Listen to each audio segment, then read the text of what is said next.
December 1943. The Atlantic roared like a wounded beast, its winter waves rising and crashing in long, thunderous rolls against the hull of the Liberty ship. Steel groaned, rigging rattled, spray slashed across the deck in cold, relentless sheets. And beneath all that noise, beneath the storming wind, beneath the grinding engines, lay the muffled breathing of 2,000 German prisoners packed into the dark belly of the ship. In that cramped cavern, shadows trembled with every pitch of the vessel. Men clung to wooden bunks slick with saltwater residue, their fingers white, their thoughts darker than the ocean outside. Somewhere above, boots stomped, chains clanked, voices barked in unfamiliar English. The ship lurched, creaked, and powered westward, ever westward, toward a country they had been taught to fear more than death itself. They whispered the same questions that had haunted them since Tunisia. What will the Americans do to us? Will they starve us? Will they shoot us? Why are we still alive? No one answered. No one could. Official Nazi briefings had shown a different America, an America in ruins, collapsing under racial chaos, ruled by criminals, infested with decadence, incapable of discipline. A mongrel nation, they had called it, a land where factories stood silent, fields lay barren, and soldiers cowered behind machines because they lacked the strength to fight like real men. But the truth of the Atlantic contradicted all of that. Because this ship, this towering floating fortress forged in steel and thunder, was American, and it sliced through the waves with brutal mechanical purpose. Every bolt and beam seemed to hum with a confidence the prisoners had never imagined, a confidence that made men shift nervously in the gloom, whispering half-remembered prayers. The 11th night was the worst. The sea turned violent, slamming the ship sideways with hammering gusts. The vessel listed sharply, left, then right, bunks tilting, bodies rolling, voices rising in panicked German. Someone shouted that this was it, that Americans were sinking them on purpose. Another screamed that the ocean was swallowing them whole, but the ship did not break. It growled, steadied, and pressed forward. Just before dawn on the 12th day, the storm eased. Light, thin, gray, ghost-like, filtered through the slats above. The engines slowed. The voices of American sailors shifted in tone. They were preparing for something. Then the order came, echoing down the metal corridor. "On deck! Everyone on deck! Move!" The prisoners crawled, stumbled, and climbed their way up the ladder shafts. Boots clanged on steel steps. Cold air rushed down, sharp as knives, cutting through unwashed uniforms. One by one, blinking like men waking from nightmares, they emerged into the open, and froze. Fog hung low, swirling in silver ribbons, drifting like spirits across the water. For a heartbeat, everything was quiet, eerily, impossibly quiet. Then, slowly, through the mist, a silhouette emerged. Tall, immense, unmistakable, a crane, then another, then 20. As the fog rolled back, the world revealed itself in staggering, impossible scale. Norfolk Naval Base, a titan of steel and industry rising out of the water like some colossal machine. Towering gantries arched overhead. Cargo ships squatted along piers that stretched endlessly into the distance. Giant warehouses rose like man-made cliffs, their windows gleaming. Locomotives rattled along the rails, hauling freight cars stacked with crates, barrels, engines, supplies, and people, so many people. Black dock workers in overalls, white sailors in crisp uniforms, civilians in heavy coats. They moved with purpose and rhythm, talking, laughing, working with an ease that made the German prisoners' chests tighten. The air smelled of coal smoke and warm bread. Warm bread. One prisoner, barely 20, eyes hollow from North African hunger, stared at a group of American laborers eating sandwiches stacked with thick slices of meat. Meat. He gripped the railing as if the ship were tilting again. A whisper broke out among them, trembling, cracking. "This can't be America. America was supposed to be starving." Another voice answered, low and afraid. "Then, what have they told us back home?" For a long moment, no one spoke. They simply stood there, shivering in the cold Atlantic wind, staring at a nation that was supposed to be on its knees, yet instead towered before them in strength they could feel in their bones. Somewhere deep inside each man, something ruptured. Not the ship, not the world, but a belief. A belief hammered into them for years. A belief that their nation was the pinnacle of discipline and power, and that America was a decadent giant made of paper. Yet here, in the dawn light, stood a country so vast, so organized, so abundantly alive that it made their chests tighten and their mouths go dry. A country unfazed by war. A country still building, still booming, still laughing. A country that looked nothing like the propaganda posters. The Liberty ship groaned as it docked, lines thrown, engines slowing. But the Germans barely noticed. Their eyes remained fixed on the horizon, on the endless cranes, the sprawling warehouses, the trains rumbling with goods, the workers who looked fed, strong, and unafraid. For the first time since capture, a new fear dawned on them. Not fear of hunger, not fear of torture, but fear of the truth. They had not just lost a battle. They had lost the picture of the world they thought they understood. And Norfolk Naval Base, the mighty booming heart of America, was only the beginning.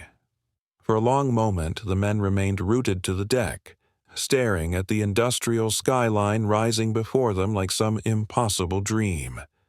Then, slowly, hesitantly, the line began to move. Guards signaled them forward, ropes tightened, gangways clanged into place. The Liberty ship shuddered as if exhaling, and the German prisoners, still shaken by what they had seen, were shepherded toward the gangplank. What awaited them below would fracture their world view even further. When the first boots touched the wooden boards of the pier, the prisoners expected rifles thrust into their ribs, dogs snapping at their heels, angry shouts driving them like cattle. Instead, the first thing that stunned them wasn't soldiers, or guns, or barking orders. It was smell. Warm, drifting, almost unreal. Fresh bread, roasting meat, coffee, hot, rich, unmistakable. The scent rolled across the docks in gentle waves, weaving around the cranes and crates and workers, slipping into the prisoners' lungs like a forgotten memory. Several men froze mid-step. One reached for the railing as if the aroma alone had made him dizzy. Another blinked rapidly, unable to reconcile the scent of abundance with the starvation he knew awaited his family back home. Unteroffizier Hans Neumann whispered, almost afraid to hear his own voice, Is that meat? Real meat?" Behind him, a gaunt soldier murmured, "Bread. Is that bread?" Their disbelief only deepened when they took in the scene around them. The dock bustled with activity, but not chaos. Everything moved with an orderly hum, workers unloading crates in smooth rhythm, forklifts whirring, sailors shouting directions that sounded more like teamwork than hostility. There was no panic, no desperation, no shortages. America moved like a machine built from confidence. American MPs walked among the POWs, calm, casual, rifles slung but not raised. They nudged the line forward with 2 fingers, not the barrel of a gun. Their uniforms were clean, their boots polished to a shine that caught the morning sun, their faces neither cruel nor suspicious. They looked like men used to discipline, used to order, used to abundance. One of them, a tall Texan with sand-colored hair beneath his helmet, chewed gum as though war were a distant rumor. He glanced at the column of prisoners, tilted his head, and said in a slow, warm drawl, "Welcome to America, boys. Keep the line moving." As if welcome were a normal word to use for men who had been shooting at his countrymen only months before. That casual friendliness hit harder than any weapon. Hans Neumann stopped walking for a moment, staring at the MP as though he'd spoken an incantation. His voice cracked. "They greet us? We invaded half the world. And they greet us?" The German behind him gave a helpless laugh, a laugh born not from humor, but from disbelief so deep it bordered on terror. They moved on, but their minds did not. As the line advanced down the dock, the sensory overload only intensified. Electric cables buzzed overhead, lights flickering even in daylight. Trucks rumbled past, massive, fuel-rich, their engines smooth and steady. Workers lifted crates marked Chicago wheat and Kansas. Beef. Labels that to the Germans looked like symbols of a country bursting with food. Most striking were the men themselves. Dock workers, both black and white, ate sandwiches packed with thick slabs of ham and cheese as they lifted cargo. They passed around metal flasks of steaming coffee. They wiped sweat with clean towels and laughed loud, easy laughter. Their movements had weight, not just physical strength but the confidence of people who knew they were on the winning side of history. A prisoner whispered, "They eat while working with meat during wartime?" Another responded, voice thin with realization. "If this is their wartime hunger, then what must their peace be like?" The line reached the paved road beyond the pier. Many Germans stopped short. Pavement. Smooth, unbroken, stretching toward a network of roads lined with telephone poles humming with electricity. They had seen paved roads in Germany, yes, but rationed roads, cracked roads, bombed roads.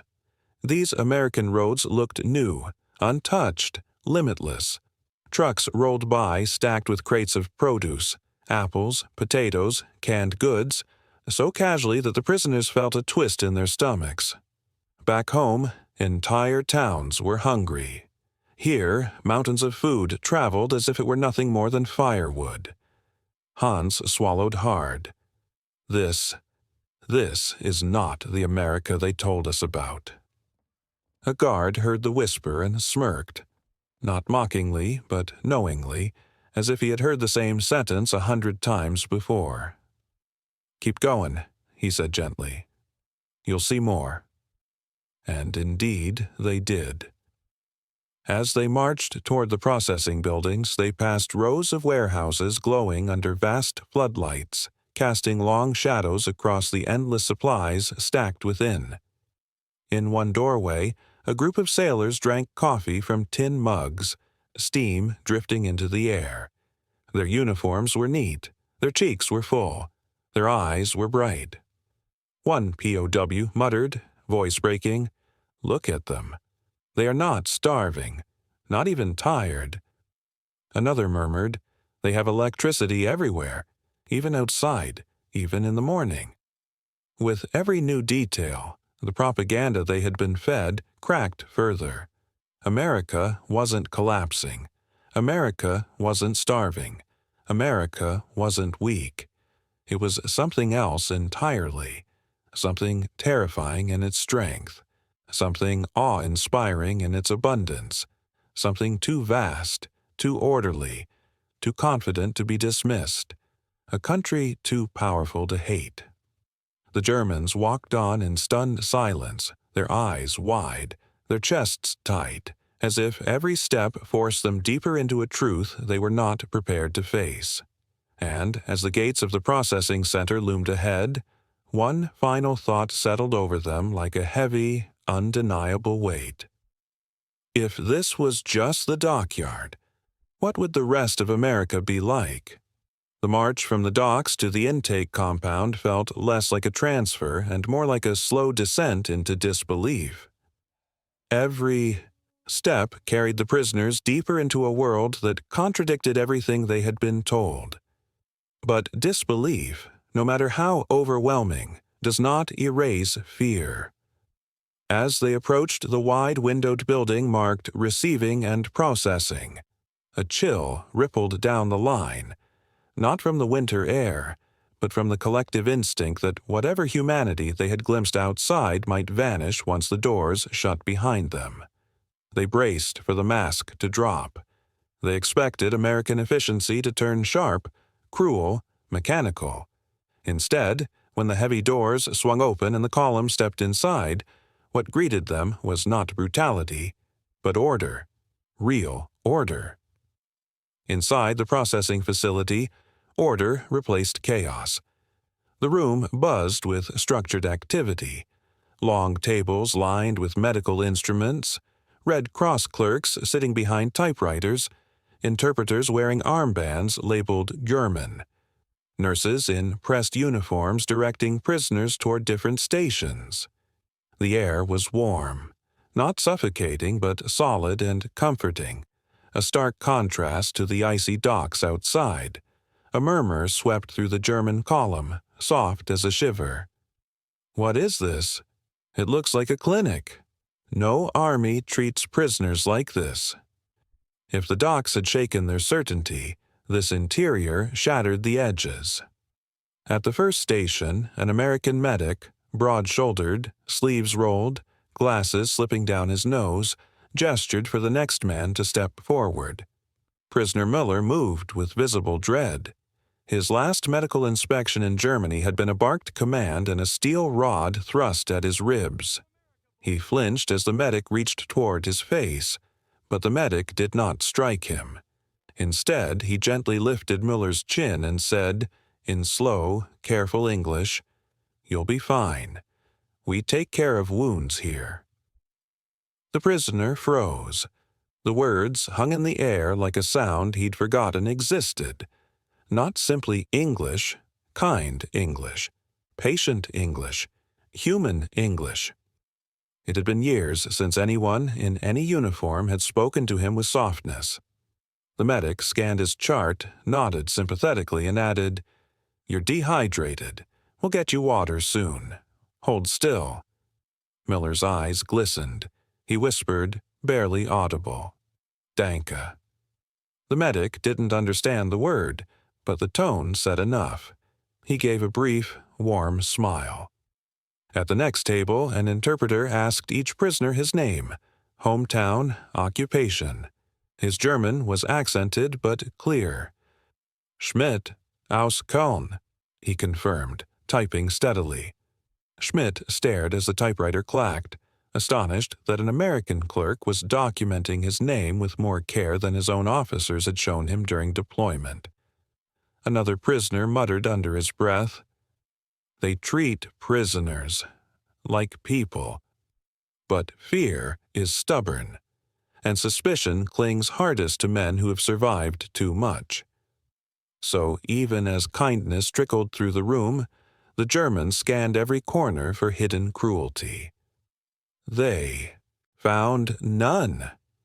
Vaccination lines moved briskly, nurses checking shoulders for infections, offering cotton swabs and murmuring reassurances. One nurse noticed a prisoner trembling uncontrollably and guided him to a chair, giving him time to breathe before approaching with the syringe. "You're all right," she said in clear, simple English. "Just nerves." The man blinked rapidly, baffled. No nurse in Berlin would have paused for nerves. Across the hall, blankets were handed out, thick, warm, soft to the touch. Real blankets, not the threadbare rags they had grown used to in transit. On one table sat stacks of clean uniforms, denim trousers, shirts, jackets. They smelled faintly of soap. Nothing smelled of fear. At another station, a doctor inspected frostbitten fingers. Too cold on the crossing?" he asked lightly, wrapping them with gauze. The prisoner nodded, unable to find words. His memories of German field medics were filled with shouts, slaps, and commands to keep moving. Here, someone was taking time to look at his hands. "What kind of enemy is this?" he whispered to himself. Suspicion flickered again when a guard stepped forward, but instead of shoving or shouting, the guard extended a cup of water. "Drink slowly," he said. The prisoner took it hesitantly, sniffed it, just in case, but the guard's expression was unflinching, almost concerned. Eventually, the man brought the cup to his lips and drank. Cold, clean water flooded his throat, and he nearly choked on the shock of it. Another guard passed out apples. Apples. Fresh, shiny, unblemished. A few prisoners recoiled, thinking it a trick of humiliation. But the guard only shrugged as if saying, "Suit yourself," and moved on. One young POW, barely 18, clutched the apple to his chest like a stolen treasure before finally taking a tiny, cautious bite. His eyes fluttered shut as the sweet juice hit his tongue. He hadn't tasted a fresh apple since 1941. Still, fear lingered, instinctive, ingrained. This could not be real. This had to be a prelude to something harsher. Men looked around for traps, for hidden weapons, for a sudden shift in tone. After all, they had been promised cruelty. They had been promised brutality. They had been promised the worst. But none of it came. Instead came a moment that broke the last defenses. A Red Cross volunteer approached a visibly distressed prisoner who stood alone at the edge of the room, hands trembling violently. The volunteer, a middle-aged man with soft eyes, switched to careful, deliberate German. "Are you cold? Do you need to sit?" The prisoner stared, lips parted. The words were so gentle, so direct, that they sliced through every wall he had built. I don't understand," he whispered. The volunteer placed a hand on his shoulder. Light, reassuring, nothing more. "You're safe now." Safe. The word detonated inside the prisoner like a shell burst. Safe. He hadn't felt safe since before Stalingrad, before Tunisia, before the long winter marches that had stolen so many of his friends. Safe had become an extinct idea. His breathing hitched. His knees softened, and in that moment he realized with a mixture of relief and terror, that the Americans were not playing a trick. They were simply being human. And that truth, more than any rifle or uniform or rule, left the German prisoners more shaken than ever before. The men had barely finished processing, still clutching their blankets, still reeling from the strange gentleness of the medical staff, when the next order came down the hallway. "Mealtime! Move to the mess hall!" The command echoed off the walls, sharp and booming. Instantly, old instincts surged. Backs straightened, shoulders tensed, eyes darted.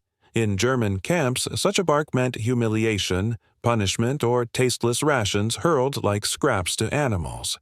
Even in the Africa Corps, food had become a memory more than a certainty. Bread was stale, soup thin, meat a rumor. As they shuffled toward the double doors at the end of the corridor, a cold dread pooled in their stomachs. Processing was one thing, paperwork and needles. But meals were where cruelty showed itself. Hans Neumann leaned toward a fellow prisoner and whispered, "This is where the mask will fall." The other man nodded. "It cannot stay kind. Not this long." The line slowed, and they found themselves packed shoulder to shoulder before the mess hall entrance. Warm air drifted through the cracks under the doors, carrying smells that made every German stiffen in disbelief. Rich, savory, warm. The scent of real cooking, It couldn't be. A few men inhaled sharply as if the air were a trick to lure them inside. Others clenched their jaws, refusing to show hunger. One soldier muttered, "They're fattening us for something. They must be." Yet, for all their muttering, their bodies betrayed them. Stomachs growled, eyes widened, the scent grew stronger, roasting meat, simmering vegetables, bread pulled fresh from ovens. A guard pushed the doors open, light spilled out, golden and warm. The lunch bell rang. It chimed with perfect clarity, almost cheerful, as if announcing school recess rather than the feeding of enemy soldiers. The Germans hesitated, then stepped through the doorway, and froze. The mess hall stretched out like a dream. Long tables polished to a sheen, windows letting in cold winter sunlight. American cooks behind the counter moving with methodical ease, counters stocked with metal trays, cutlery, pitchers of milk. Prisoners entered the mess hall expecting watery soup or rotten bread. Instead, trays of roast beef, mashed potatoes glistening with melted butter, vegetable stew steaming with carrots and cabbage, warm bread with crisp crusts. Cold, fresh milk poured into metal cups. For a moment, the room fell utterly silent. Every prisoner stared, wide-eyed, at the food, not daring to touch, terrified the vision would vanish. One man squeezed his eyes shut, opened them again, half expecting the trays to transform into moldy crusts or filthy broth. But the food remained. The abundance remained. The warmth remained. Hans whispered, voice cracking, This cannot be for us." But it was. Slowly, mechanically, the line began to move. Cooks placed portions onto trays, large portions, generous portions, without hesitation, without disdain. Beef sliced thick, potatoes spooned high, bread warm enough to make fingers twitch in longing. As each tray was handed over, the Germans trembled from hunger, from fear, from the unbearable sensation of kindness where none was expected.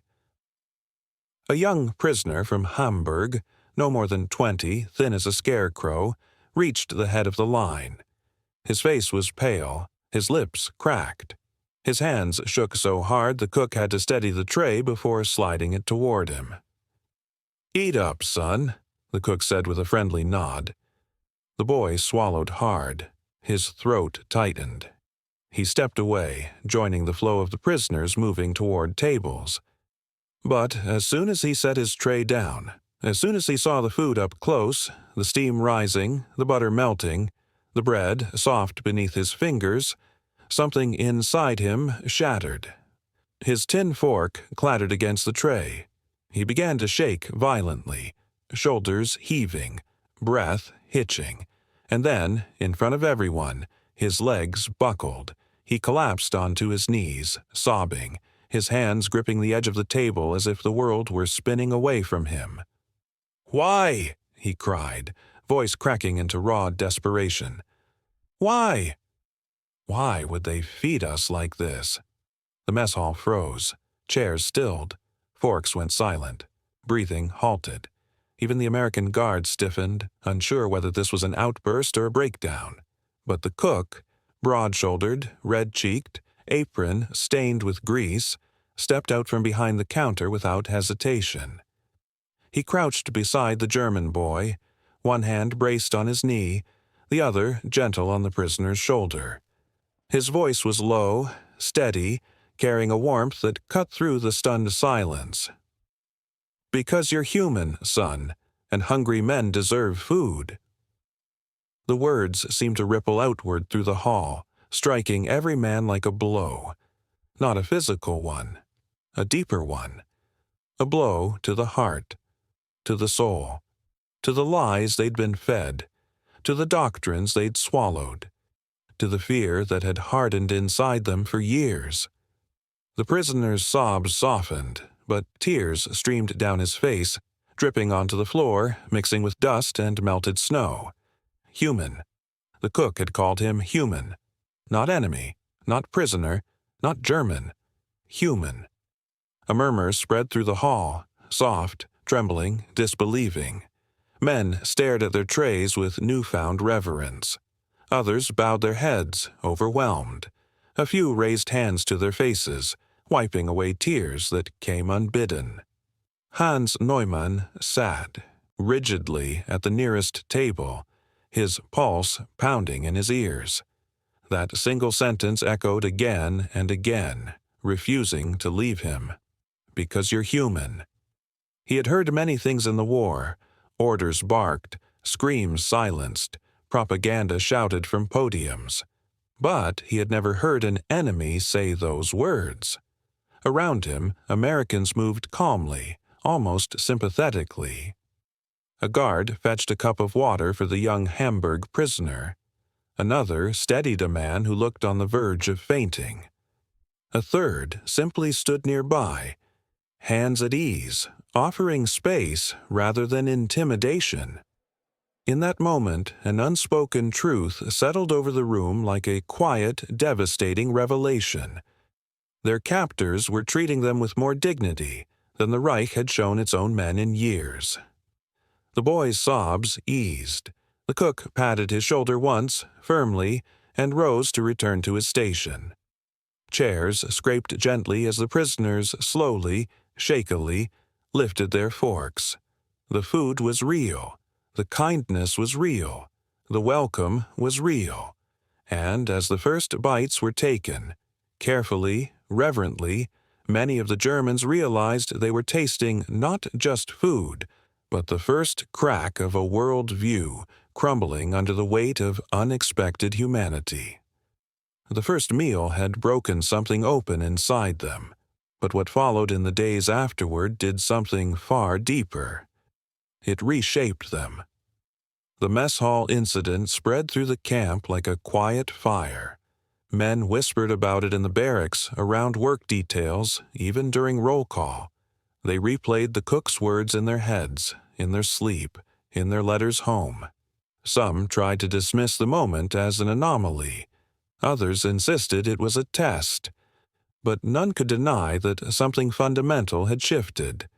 And fate, as if determined to erase every last trace of propaganda, continued the assault. Over the next days, the shock deepened. They saw things no German soldier had been prepared to see.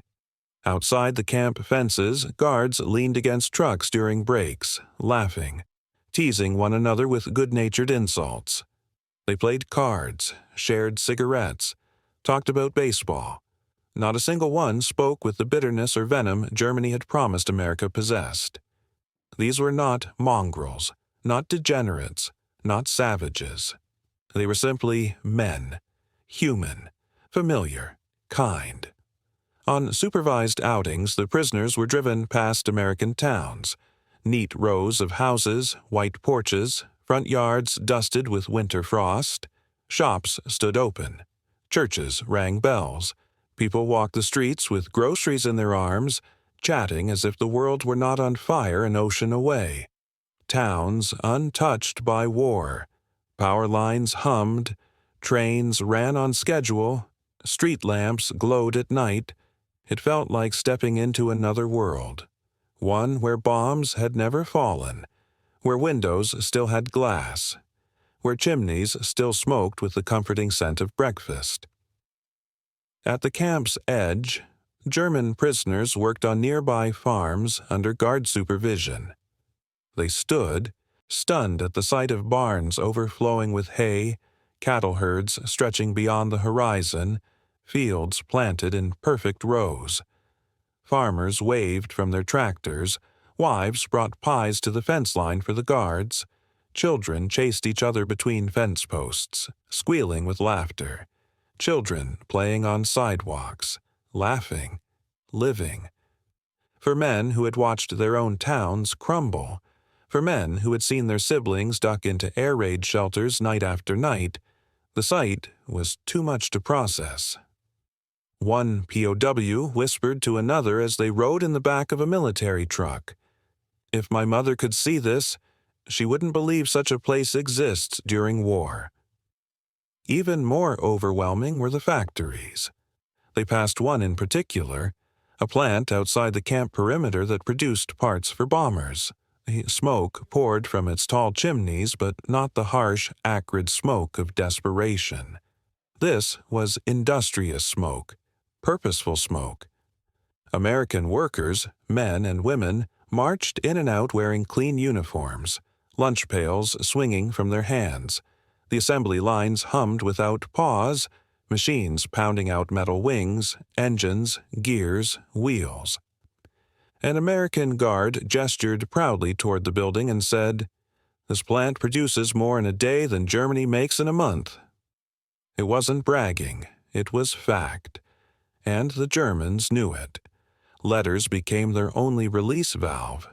Some wrote cautiously, not wanting Allied censors to erase their truths. Others wrote boldly, without restraint.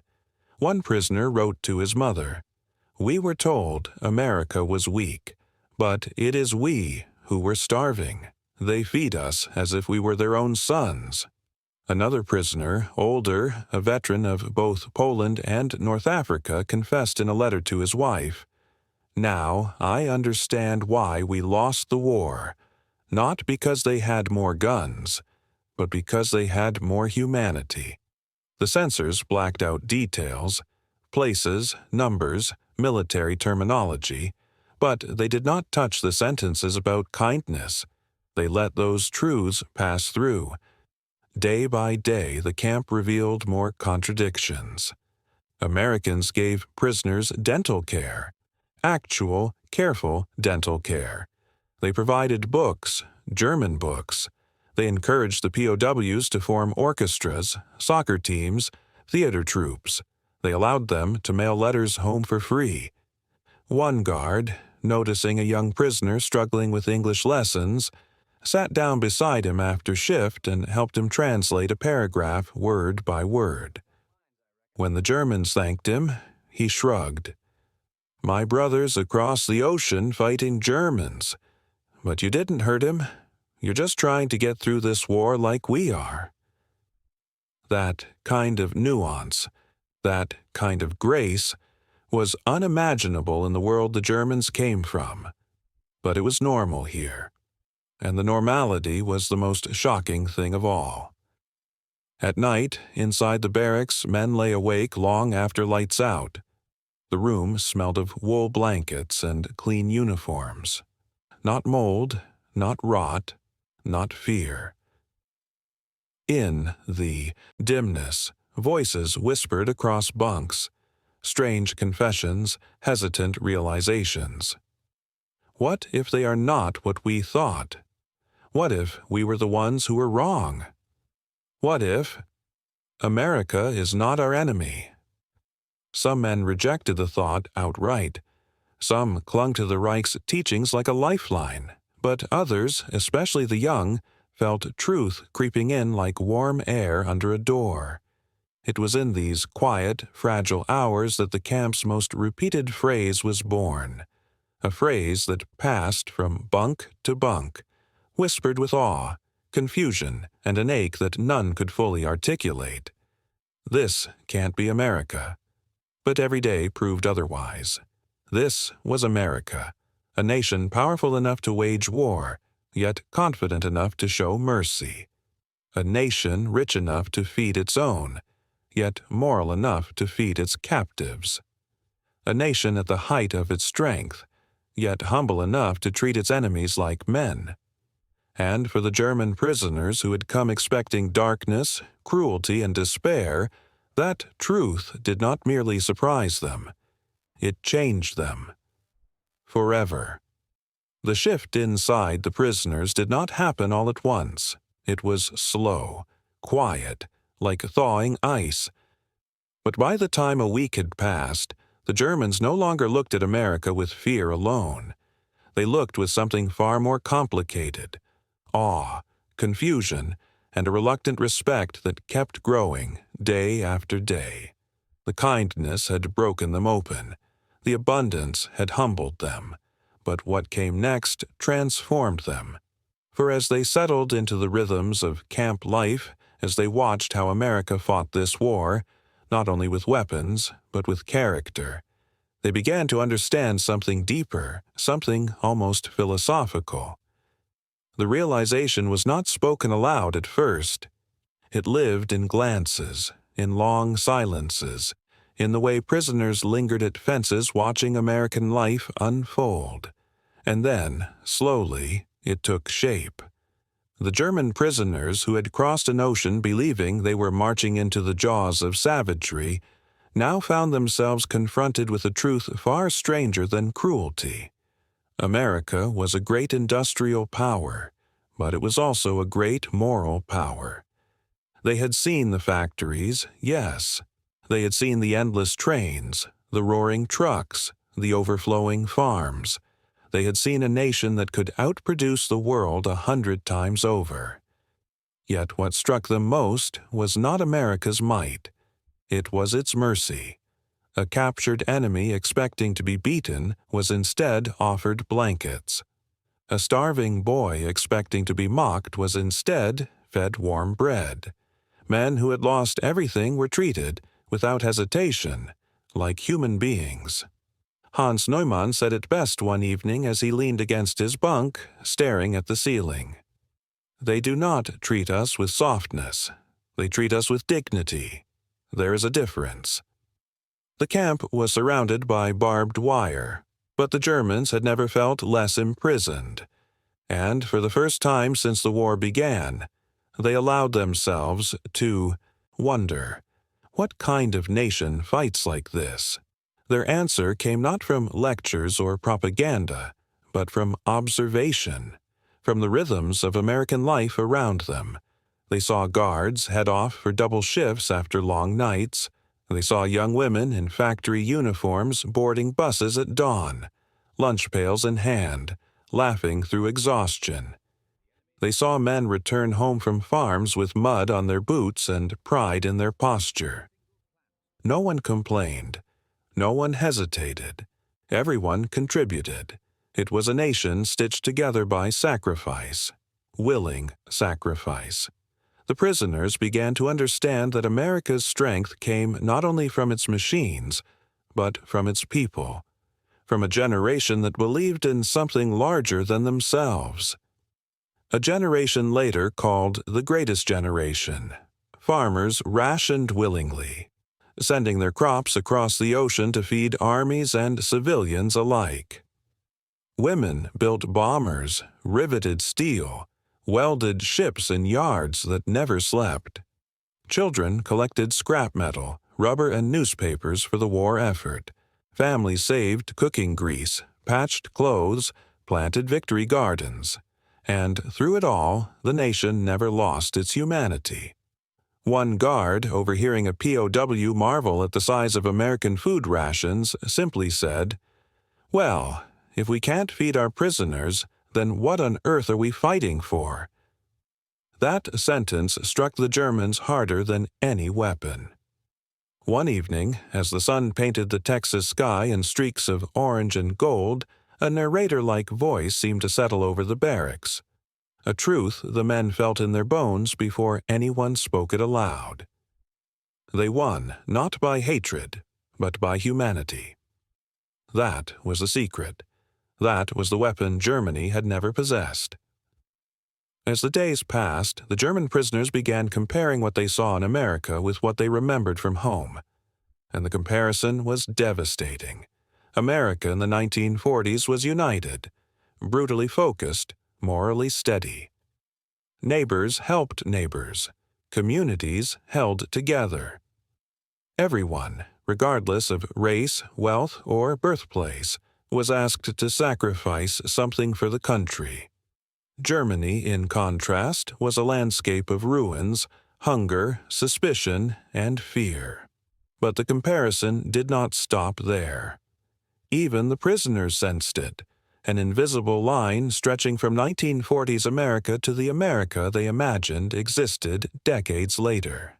They saw the unity, the shared purpose, the collective strength that defined this country during the war, and they felt intuitively that such unity was rare, even fragile.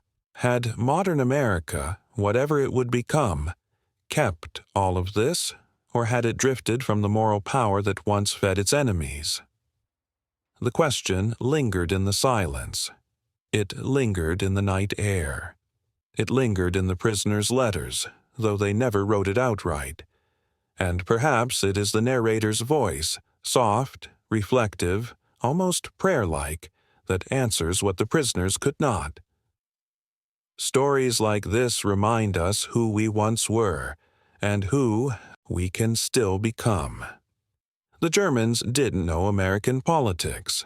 They didn't know future headlines, future divisions, future generations.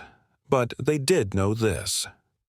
In 1943 and 1944, the United States of America was at the height of its strength, not only because it produced more than any other nation, not only because it fed more than any other nation, but because it cared more than any other nation.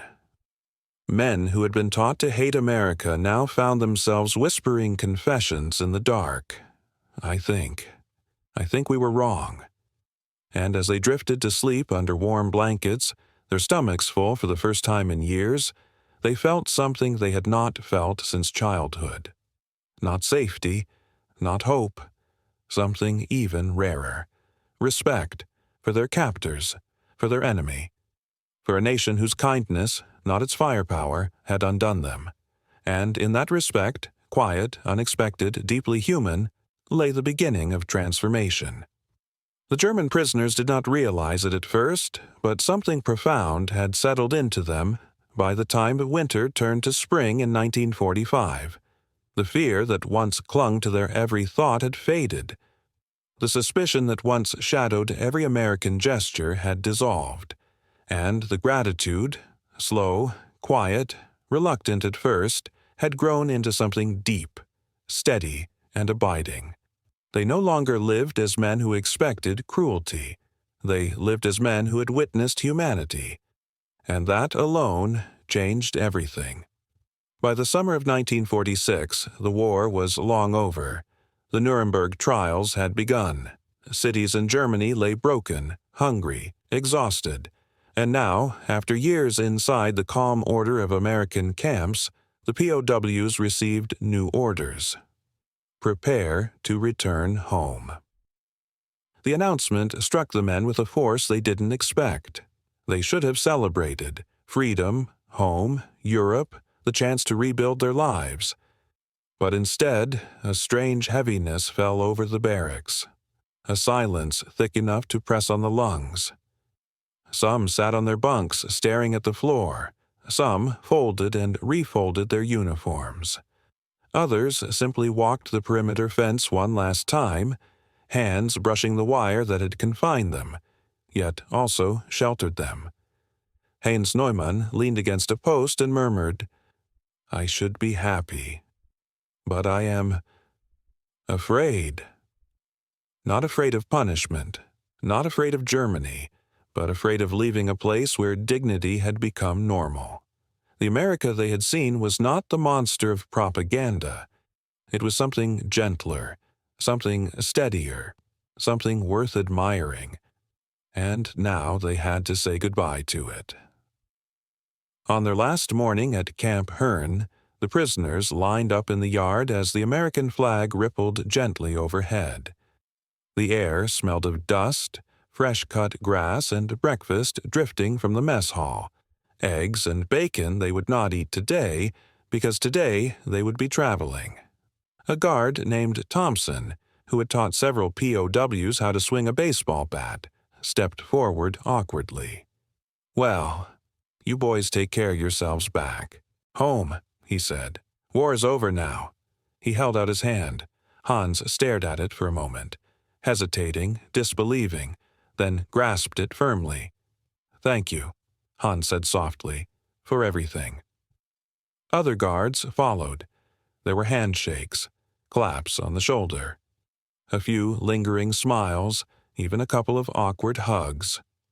One guard handed a prisoner a small wrapped parcel, bread, fruit, and a bar of American chocolate. "You'll need this more than we will," he said. The prisoner's eyes burned. He whispered, "I will tell my sons about you." And then the trucks rolled in. The gates opened. The engines rumbled. And in a slow, quiet procession, the German prisoners boarded for the long journey east. No one cheered. No one jeered. Even the guards fell silent. For months they had lived side by side, not as friends, not exactly, but as men who had learned the shape of each other's humanity. And parting, even between former enemies, felt strangely like loss.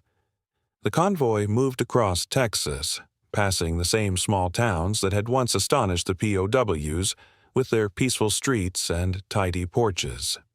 This time, they saw it all with different eyes. Children waved as the trucks rolled by. Farmers tipped their hats. Women carrying groceries paused to smile. No hatred, no vengeance, no celebrations of humiliation. Just farewell. One prisoner, pressed against the wooden slats of the truck bed, whispered, "How can a nation fight so hard and hate so little?" The man beside him answered quietly, "That is why they won." As they traveled north toward the eastern seaboard, the landscape changed again. Fields given way to forests, forests given way to factory towns given way to ports bustling with ships and cranes. The same symbols of American power they had first seen in 1943 now returned in full force. Except now, they didn't inspire fear. They inspired respect. One POW, a former engineer from Stuttgart, stared at the endless activity of the docks and said, "They build like giants, but they treat like men."